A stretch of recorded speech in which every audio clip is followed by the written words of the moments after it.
નમસ્કાર. આ વિડીયોમાં આપણે ડિસ્કસ કરશું એક બિગેસ્ટ કોન્ટ્રોવર્સી કે તમને જો ડાયાબિટીસ આવેલું છે તો તમે ગોળ કે મધનો ઉપયોગ કરી શકો કે નહીં કરી શકો એઝ અ શુગર રિપ્લેસમેન્ટ. ઘણા બધા લોકો એવું પૂછતા હોય કે સર હવે ડાયાબિટીસ આવ્યું છે તો ખાંડ તો બંધ કરી જ દઈશું, પણ અમારે જો ગોળવાળી ચા પીવી હોય તો, અમારે મીઠાશમાં મધનો પ્રયોગ કરવો હોય તો, મારું શુગર વધશે નહીં વધે, કંટ્રોલમાં રહેશે નહીં રહેશે, મારે શું કરવું જોઈએ? ઘણા બધા લોકોને આ વસ્તુનો ડાઉટ હોય છે. આ વિડીયોમાં આપણે આ બધા જ ડાઉટ એકદમ સિમ્પલ ભાષામાં ક્લિયર કરવાના છે. ઘણા બધા લોકોને એવું હોય છે કે આપણું મધ અને જે ગોળ છે નેચરલ છે, હર્બલ છે, આયુર્વેદિક ડૉક્ટર એવું કહે છે કે તમે મધ લઈ શકો, પણ આમાંથી એકચ્યુઅલી સાચું શું છે?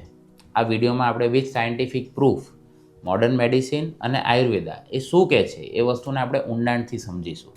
કેમ કે આપણે કોઈ બી વસ્તુ જો ખાલી સુપરફિશિયલ કે કોઈના કહેવાથી માની લઈએ તો આપણે ઘણીવાર ખોટા હોઈ શકીએ. એટલે હું તમને એક એક કરીને બધી જ વસ્તુ આ વિડીયોમાં સમજાવવાનો છું. વિડીયો જો તમને પસંદ આવે તો લાઇક કરજો, ચેનલને સબસ્ક્રાઈબ કરજો, કેમ કે આ ચેનલનો ફક્ત એક જ હેતુ છે કે મેડિકલ ઇન્ફોર્મેશન તમારા સુધી પહોંચે અને જે સાચી ને સરળ ભાષામાં હોય. તમને જો એવું ખબર પડશે કે મારે મારી લાઈફમાં શું કરવું જોઈએ જેથી મારી હેલ્થ સારી રહે, તો આ ચેનલનો એ જ હેતુ છે કે તમે જો સમજશો તો એને વ્યવસ્થિત ફોલો કરી શકશો. અને આ વિડીયો સમાજના ખૂણે ખૂણે સુધી પહોંચે અને લોકોને બી સાચી માહિતી મળે એની માટે અમારી મદદ કરજો અને વિડીયોને શેર કરજો.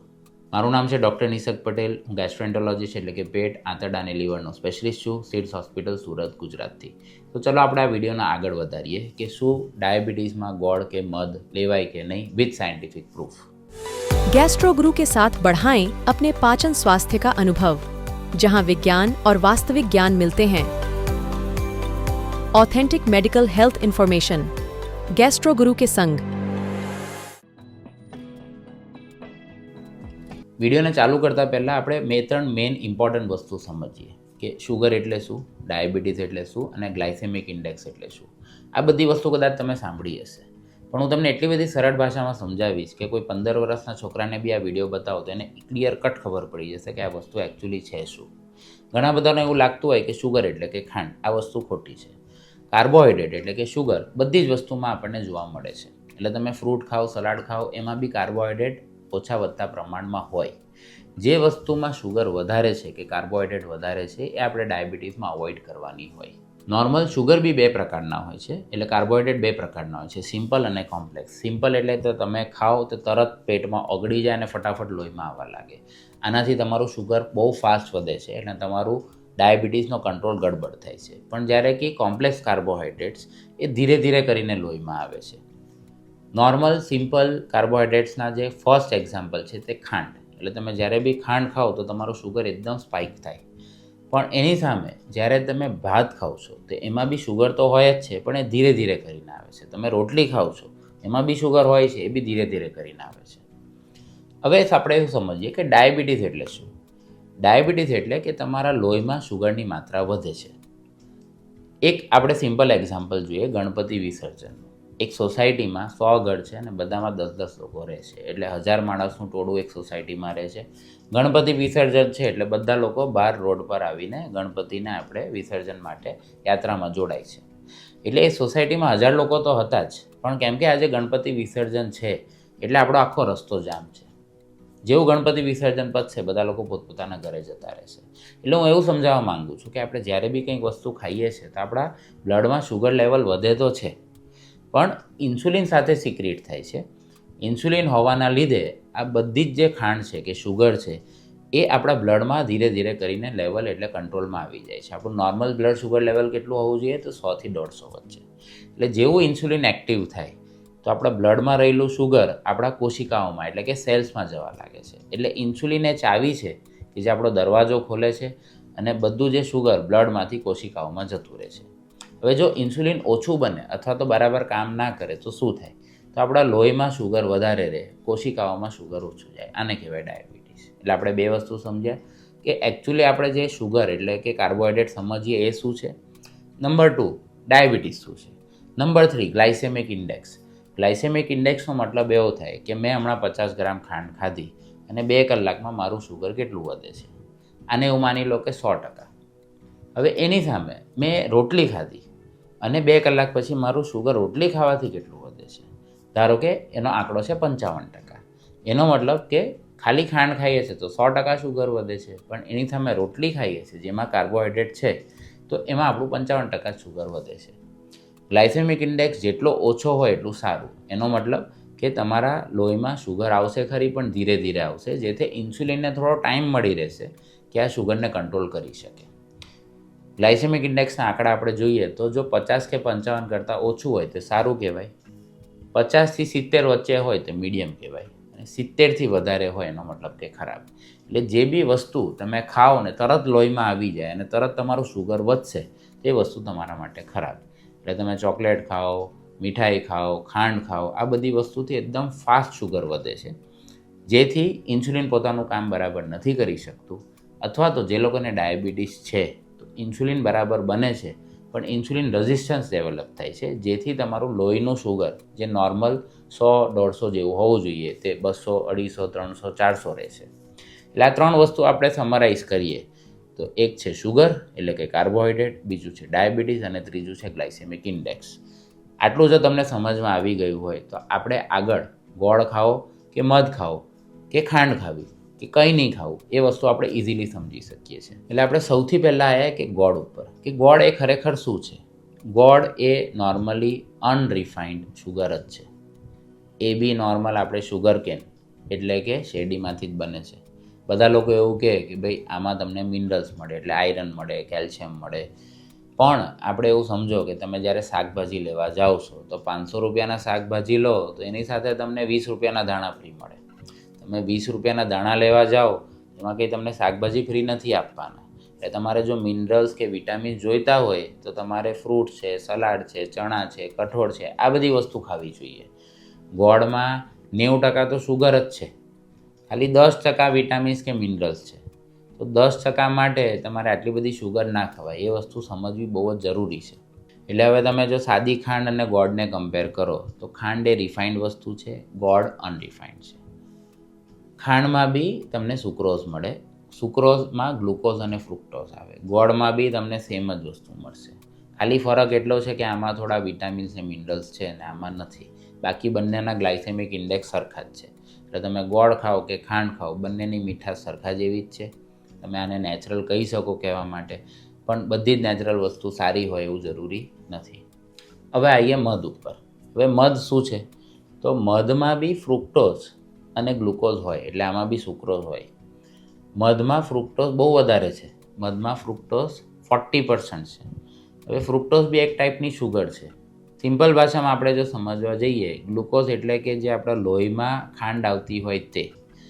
ફ્રુક્ટોઝ એટલે લોહીમાં ઓછી આવે છે પણ એ લીવરમાં જઈને બેસે છે.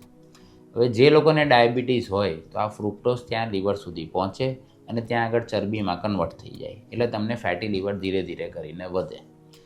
ડાયાબિટીસમાં ઓલમોસ્ટ 30 થી 50% લોકોને ફેટી લીવર હોય છે. એટલે લોંગ ટર્મ તમે જોવા જાઓ તો તમે મધ હમણાં તમને કદાચ થોડો ઘણો ફાયદો કરશે, પણ લોંગ ટર્મમાં તમારું ફેટી લીવર વધશે, તમારું ફ્રુક્ટોઝ લેવલ વધશે, ઇન્સ્યુલિનનું રેઝિસ્ટન્સ વધશે અને તમારો લોંગ ટર્મમાં શુગરનો કંટ્રોલ વીક પડશે. હવે ઘણા લોકો એવી દલીલ કરતા હોય કે આપણું ગોળ અને મધ તો નેચરલ છે. હવે નેચરલ તો આપણા પ્રકૃતિમાં બધી જ વસ્તુ નેચરલ જ છે, જેમ કે બધા પ્રાણીઓ બી નેચરલ જ છે, પણ આપણે કૂતરો પાડવો કે વાઘ પાડવો એ તો આપણા સમજ ઉપર છે. તમને જો ડાયાબિટીસ હોય તો તમે મધ લો કે ગોળ લો, કહેવાય તો ખાંડ જ, એટલે ગળી વસ્તુ જ છે. ઘણા લોકો એવી દલીલ કરતા હોય કે મધમાં એન્ટીઓક્સિડન્ટ્સ વધારે છે. એન્ટીઓક્સિડન્ટ્સ વધારે હોવાથી આપણી ઇમ્યુન સિસ્ટમ સ્ટ્રોંગ બને છે, આપણો સ્કિનનો ગ્લો હોય છે, આપણા વાળની ક્વોલિટી ઇમ્પ્રૂવ થાય છે. પણ એન્ટીઓક્સિડન્ટ્સની મધમાં એકચ્યુઅલી માત્રા કેટલી? તો ખાલી 1%. તમારે જો ખરેખર એન્ટીઓક્સિડન્ટ્સ જોઈતા હોય તો તમારે લીલા શાકભાજી વધારે ખાવા જોઈએ, તમારે ફ્રૂટ્સ વધારે ખાવા જોઈએ, તમારે સલાડ વધારે ખાવા જોઈએ, જેમાં ભરપૂર માત્રામાં તમને એન્ટીઓક્સિડન્ટ્સ મળી રહેશે. મધમાં ખાંડ વધારે ને એન્ટીઓક્સિડન્ટ્સ ઓછા. સિમિલરલી ગોળમાં ખાંડ વધારે ને મિનરલ્સ ઓછા. એટલે જો તમારે મિનરલ્સ જોઈતા હોય, એન્ટીઓક્સિડન્ટ્સ જોઈતા હોય તો આપણે બીજી ઘણી બધી વસ્તુઓ છે જેમાંથી આપણને મળે છે. તો આ હતો મોડર્ન મેડિસિનનો કોન્સેપ્ટ. હવે આપણે એવું સમજીએ કે આયુર્વેદા શું કહે છે. આયુર્વેદા એવું કહે છે કે આપણને ડાયાબિટીસ એટલે કે મધુમેહ ક્યારે થાય છે? મધુમેહ ત્યારે થાય છે જ્યારે આપણા શરીરમાં કફ વધે છે, મેદ ધાતુ એટલે કે ચરબી વધે છે અને આપણી જઠરની અગ્નિ છે એ જ્યારે શાંત પડે છે. એટલે બેઝિકલી આનાથી કફ દોષ સર્જાય છે. કફ દોષ જ્યારે આપણે સર્જાય ત્યારે આપણા શરીરમાં પાણી એટલે કે ફ્લુઇડ રિટેન્શન થાય છે. આપણું જે શરીર છે કે આખી સિસ્ટમ છે તે સ્લો પડી જાય છે જેને મોડર્ન મેડિસિનમાં ઇન્સ્યુલિન રેઝિસ્ટન્સ બી કહેવામાં આવે છે, કે આપણી મેટાબોલિઝમ સ્લો થઈ ગઈ. એટલે આ થવાથી આપણી ડાયજેશનની પ્રોસેસ વીક થઈ જાય છે. એટલે આયુર્વેદની દ્રષ્ટિએથી ગોળ શું છે? તો ગોળ એ ગુરુ સ્વભાવનું છે, એટલે કે હેવી છે, પચવામાં તમને હેવી પડે અને ગરમ બી છે. એટલે આનાથી તમારો કફ દોષ વધશે જ, એ શાંત થવાનો નથી. કોઈ બી આયુર્વેદિક ડૉક્ટર જે ડિગ્રી હોલ્ડર હોય એ તમને ક્યારેય બી એવું નહીં કહે છે કે તમે ગોળ ખાઓ. સેકન્ડ વાત, આપણે આવીએ હની ઉપર. આયુર્વેદિકમાં 100% એવું લખેલું છે કે મધ ખાવાથી, એટલે કે હની ખાવાથી તમારો કફનો દોષ ઘટે છે, એટલે એ તમને ફાયદો કરશે. પણ એને ઊંડાણપૂર્વક સમજવું જરૂરી છે. 3 વસ્તુ આપણે સમજવી જરૂરી છે. આયુર્વેદા એવું કહે છે કે હનીને, એટલે કે મધને કોઈ બી દિવસ ગરમ નહીં કરવું. એટલે જો તમે ચામાં મધ નાખીને પીવાના હોય, કે ગરમ દૂધમાં મધ નાખીને પીવાના હોય, કે મધની મીઠાઈ ખાવાના હોય, તો આયુર્વેદા એની સાફ ના પાડે છે. તમારે મધને ગરમ કરો એટલે એનાથી એની પ્રોપર્ટી બદલાઈ જાય. મોડર્ન મેડિસિનમાં એવું પ્રૂવ થયેલું છે કે જ્યારે બી આપણે મધને ગરમ કરીએ છીએ તો એમાં HMF બને છે, એટલે હાઇડ્રોક્સી મિથાઇલ ફ્લોરોરિન, જે એક ટોક્સિક કમ્પાઉન્ડ છે.